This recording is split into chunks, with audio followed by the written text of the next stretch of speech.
Okay, hear me out. The Titanic didn't sink because it just so happened to hit an iceberg. It sank because the three men standing in the way of the creation of the Federal Reserve were on it. In 1910, 6 men met on Jekyll Island just off the coast of Georgia. There, they planned the creation of the U.S. Federal Reserve Bank. The Rockefellers were represented by Nelson Eldridge and Frank Vandercliff. The Rothschilds were represented by Paul Warburg. And J.P. Morgan is represented by Henry Davidson, Charles Norton, and Benjamin Strong. Members of 3 more powerful American empires, Benjamin Guggenheim, Isidor Straus, and John Jacob Astor, all opposed the creation of the Fed. Now, J.P. Morgan owned International Mercantile Marines, a trust he had formed to monopolize trade routes. Because of this, J.P. Morgan controlled the White Star Line, which built the Titanic and its sister ships, the Olympic and the Britannic. In 1911, the Olympic had 2 incidents at sea, and one of these involved a crash with the HMS Hawk. The Royal Navy investigated the crash, found that the Olympic was at fault, and because of this, they wouldn't pay out the White Star Line for damages. We have evidence that J.P. Morgan simply repaired the Olympic, swapped it with the Titanic, and sank that ship for the money he felt he was owed. And you know who was supposed to be on the Titanic but canceled last minute?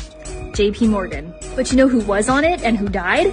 All 3 men who were standing in the way of the creation of the Fed. So J.P. Morgan got his payout, and him, along with the Rothschilds and Rockefellers, got a centralized banking system controlled by none other than themselves.